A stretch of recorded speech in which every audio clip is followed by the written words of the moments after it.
what you think about this? If you were, I'm put you in the GM position. Come on.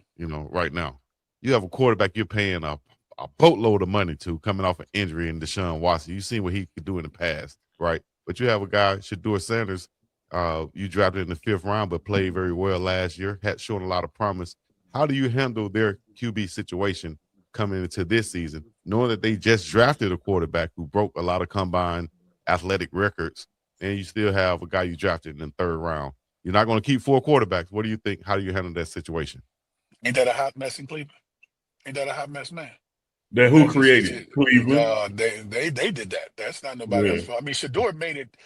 Well, let me say this about Shedeur. Shedeur get drafted, what, 6th round, 5th round, 6th round? Which one was it? If I remember. 5th, 144. Okay, drafted 144. It is what it is. It is what it is. I don't like to make excuses and blame nobody else, but it is what it is. And the reason I say it is what it is because when he got in the game and played last year, he handled his business. All right, he handled his business. He handled himself like a veteran. He embraced it, which is going to do nothing but add fuel to the fire for him. And he's proven, considering when you are a 5th rounder, that first of all, in the eyes of how they perceive it, he should be on a roster, have an opportunity to potentially compete for a starting job. Now, Deshaun Watson, from a business standpoint, he's in the driver's seat because of dollars and cents.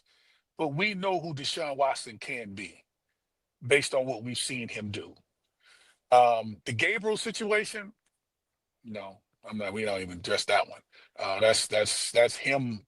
He has to figure it out. I don't know. See, again, when you get to the National Football League level, there's a lot of politics because that's the money portion, and then that's the athletic ability, which is the one that we all come from, right?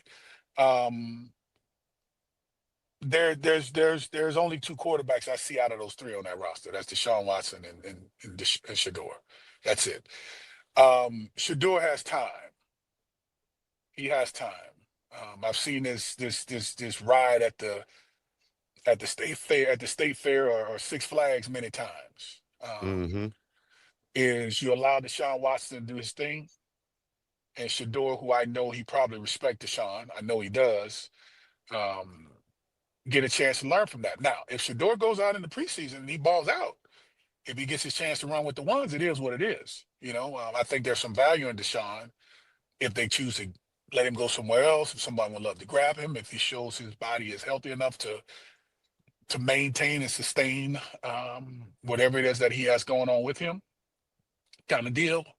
But Shedeur murkies up the water a lot after going out there doing what he did. He makes it hard for them after picking Gabriel as in the third round, and Shedeur sitting here at the 3rd round. But yet you chose this kid, but then this man come up in the 5th round and he balls out the way he did. Cleveland Browns doing Cleveland Brown stuff, right? So, it's not his fault. It's not his fault. It's not Shedeur's fault that he exceeded based on his placement, everyone's expectations, because again, remember, it is what it is. I was drafted in the 2nd round. I beat the Kerry Collins. I beat the Ty Collins. I beat the late Steve McNairs, and they were drafted before me. You had Kerry Collins, who went 1, Steve McNair went 2, and you had Ty Collins, who we beat in the Michigan game. He went 3, and I went to 4 quarterback. So all Shedeur has to do is just be ready, as we know he can be and will be. But I just think the lay of the land, it's no one's fault of all them quarterbacks but the Cleveland Browns, because this is how they orchestrated. That's how they orchestrated this thing. And so your circumstances doesn't have to be the problem. It doesn't have to be. It can fall in your favor. It's just the politics of it. I think with the Deshaun Watson piece of if he's healthy, you've got to give him a chance. And then Shedeur do what he's done and just be ready to go. And guess what? If that happens and Gabriel's not there, guess whose job it ends up becoming? Shedeur's. Yeah. And Slash One, you talked about that political part of it, and the political part of it, as you mentioned, is the money part of it. With the money part that Watson is on the books, if nothing else, you got to let him show something this summer to see if somebody else will want him off your books. Yeah, because if he doesn't get a chance to to quote unquote play in it, he's not attractive to somebody else. That's right, because there's still a value there, right? There's still a value. And so it's the game in which we have to play where, it is what it is. But if anything I have to say about that situation is Gabriel don't belong there. Okay, yeah. There's just that simple. I don't care. It just doesn't belong there because Shedeur has outplayed him. Yeah. And in worst case scenario, if you want to call it that, he galvanized the entire organization and the fan base. I mean, you got people in the seats. I'm sorry, that's a part of it, but and of course the proof is in the pudding of you having to work and win, because winning is everything. It's not just something, it's everything. You get people in the seats and things of that nature, but if you ain't winning, it's so. But I think with Shedeur's understanding of the game, what he's proven that he can do, whether it's high school, Jackson State, coming to Colorado, he's proven that he has game and he has that it factor, and it's just he has to get his feet wet of becoming a veteran in the National Football League. That was just a small sample size of what the league can offer and also what Shedeur can offer. So once they get tape on you, then it's you're not playing DB or running back or wide receiver. You're playing quarterback now in the National Football League. And once they get tape on you, man, they start throwing everything under the sun at you. And that's why I said let Deshaun have that run. Shedeur, it's no rush. There's no rush. The kid got money. He has the DNA. He has it in him to be a baller. We know this. But I think there's a side that causes us to all have to be patient to see how that thing unfolds, with allowing the business side and the political side to do what it does, to then go where it happens. Because we never know. I mean, yeah. Especially when it's the Browns, you never know.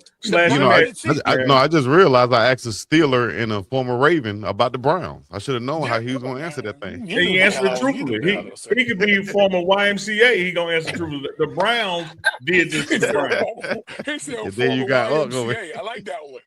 Let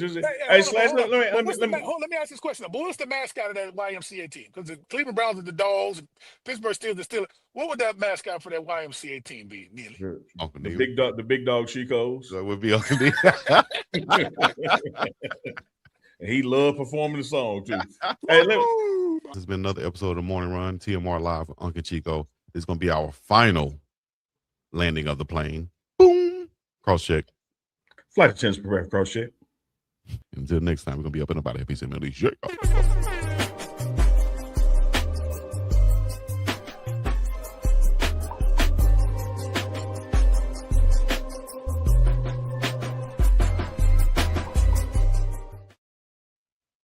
Best damn show on the internet. And you talk about sports and shit. And that's even with Chico. So just think how good it'll be if he didn't show. That's a lie.